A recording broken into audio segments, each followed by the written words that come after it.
down to young voters, which is part of the base, and obviously people in Michigan that are national voters, the people seems to be the vulnerable place in the three main constituencies in the like base. So there's a lot of data.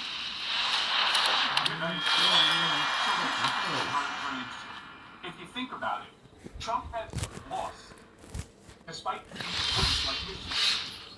He received 68%, right? So you're talking about 20, well, exactly, more like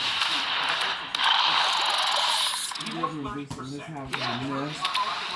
That's only of the Republican. You go on my room so I can go to my room. South Carolina. And New Hampshire was 40. So And I'm in the room getting this bitch cleaned up in here, these rugs and shit. 25% of the overall said that they believe if he's convicted, he's not fit for office. And 25% said they will not vote for him under any circumstances. And this shit, take this shit up out of here. Everybody just has this Just unplug it from your computer. It's a mouse and a hub. Like, that's it. It's not really a lot of stuff. It's two things connected. The point I was making is his win yesterday in Michigan was predicated off of 756,851 votes. All right? As Joe Biden, for example, You really need to start using a mouse with your laptop. That's fine. I didn't know it was hooked to my shit. I thought it was just laying there. No, it's plugged in. Of the Democratic voters that are there. My point being that there are clearly more Democrats in the state of Michigan. Mm-hmm.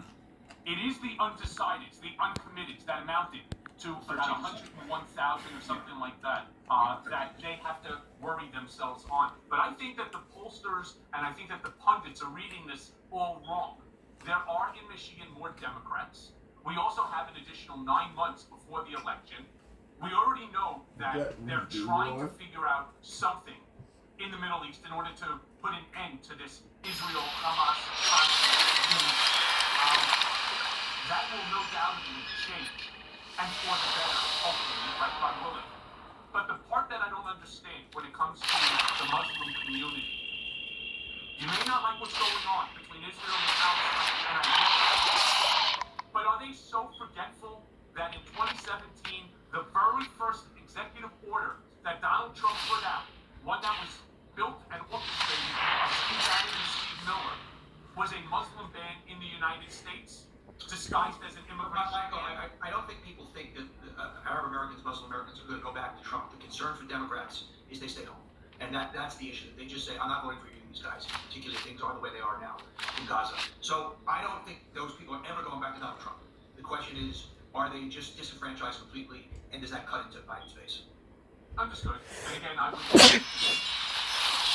as Joe Biden said, what's the alternative? The alternative is a guy who will guarantee on the short list for AG, who is Michael Mike Johnson, who wants to turn America, as he said, back into a white Christian nationalist country. Certainly never were a white Christian nationalist country, but that's what MAGA Mike Johnson says he wants to do. Couple that with what Trump said in 2017. You stay home. You know the expression, you reap what you sow? Mm-hmm. You're not going to get involved. You're going to stay home and be apathetic to this election. You could end up with a Trump victory, which means you're either converting to Christianity or you're leaving this country.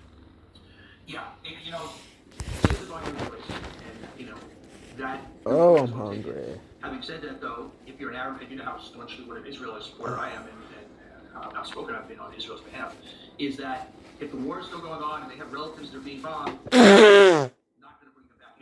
It's a choice where they'll just go, I believe, I'm not going in either direction. But your point is well taken. Yeah, well, that'd be their mistake. So, yeah. Going back to Moscow, Mike Johnson. He's totally Moscow, Mike Johnson. He says that we need to secure the border before we help our allies. And how this rookie speaker can just give Ukraine to Russia is absolutely beyond me. Well, it's a brain. Who's to blame for the rebranding of Putin in America, and how do we stop it? Well, you know who's to blame. It's your own boss, Donald Trump, who's affectionately smitten with despots, whether it's Kim Jong or Orban. He stormed him, titillated him for some reason. So that's who's to blame. And he hits a nerve, that nationalistic nerve, that simplistic view of we can't help other people till we help ourselves, completely not understanding that the NATO and the EU were set up, together we're stronger, and that we give aid for selfish reasons, also beyond humanistic reasons. The average person, when Trump says to the average guy, hey, look, your life sucks, and we're sending it to Israel, we're sending it to Ukraine, the average guy the average person who doesn't understand any nuance, yeah, fuck that. And that's the nerve that Trump out to. I'm finished running from battles I might not win. And Putin's laughing is all the way to the end. Right.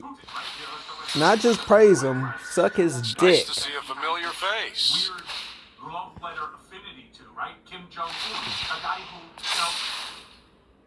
murdered his own uncle because somebody told him that he was trying to take power. Or, you have, as you said, you have Orban, you have Mohammed bin Salman. The fact that Mohammed bin Salman was given a pass on the murder of Jamal Khashoggi, an American passport holder, again, is something that I find offensive. But you have, how many more of these autocratic wannabes is this guy going to praise? I'm not inside Donald Trump's mind, but I think that you be better suited for this. You may even hinted at me once that something like this came out of his mouth. I think in his mind, he can divide up the world between him, China, and Russia, and he stays in power forever. He's the world and fuck everybody else. Even I don't know everything about chronomancy.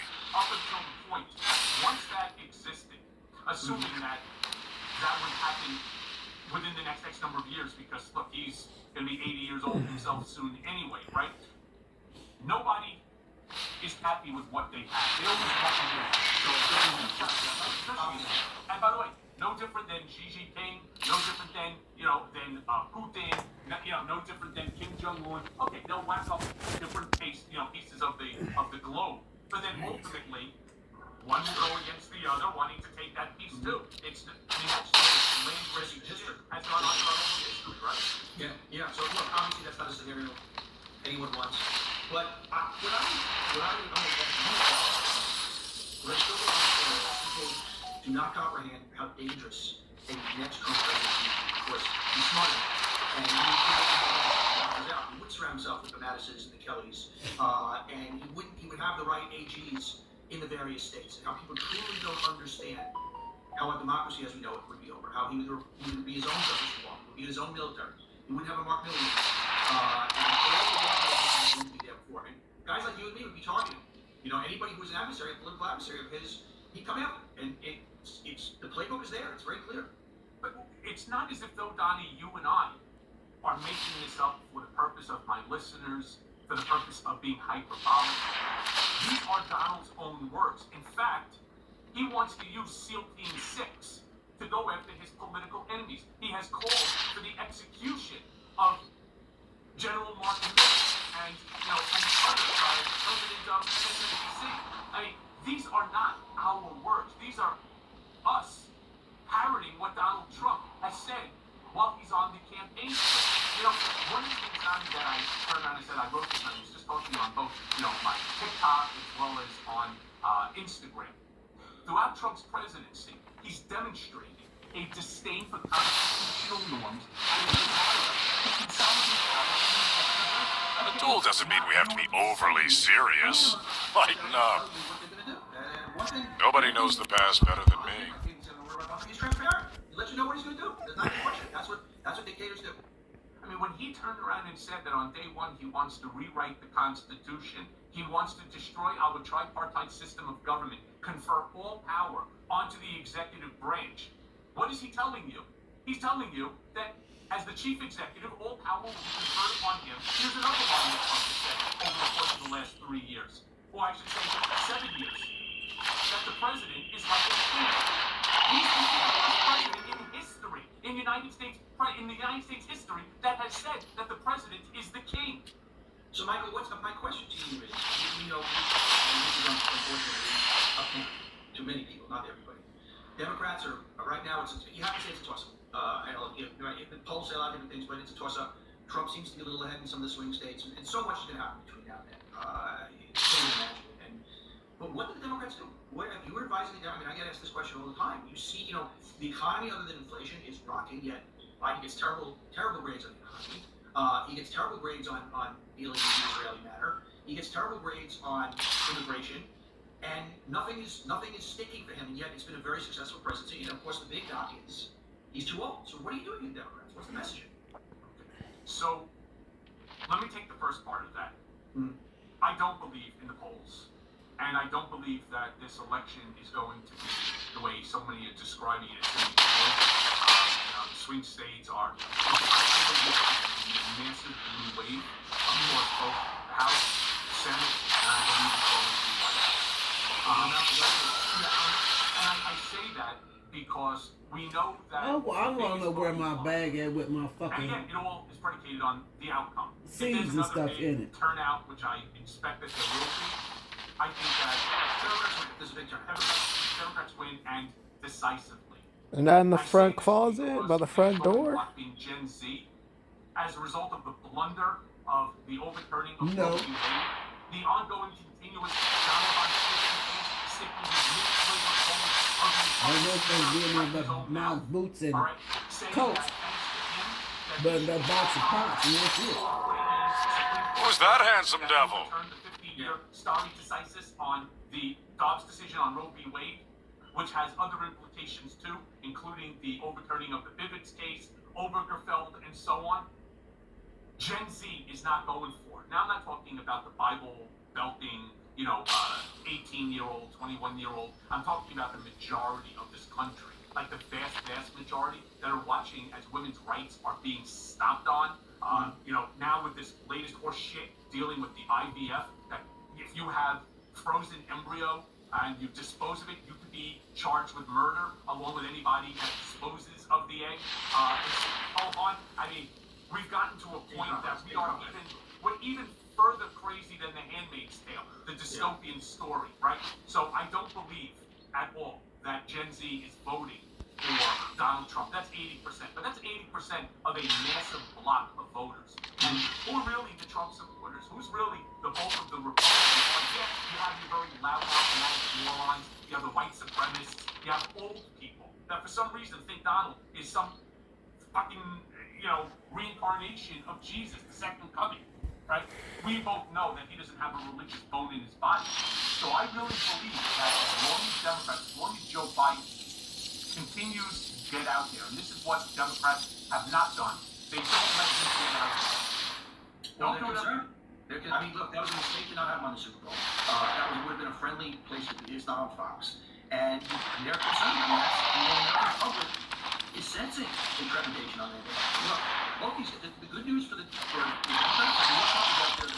Democrats, Trump has not been out there that much. So, have you ever wished that you had a whiter and a brighter smile? Well, before you visit a dentist, you should know that their whitening treatments can be very expensive. And it's not just the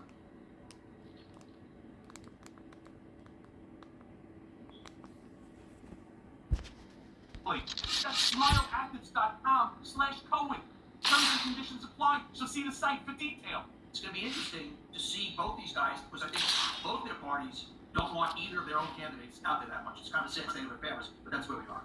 Right, but I was calling Melania the other day at CPAC. Not his own fucking wife's name. Sarah is more dangerous than I thought. Nikki Haley, Nancy Pelosi, or he Well, no, but the other thing is also, the more he's out there, the more he's going to keep shooting himself in the foot. Like he said, look, I only see black faces out there.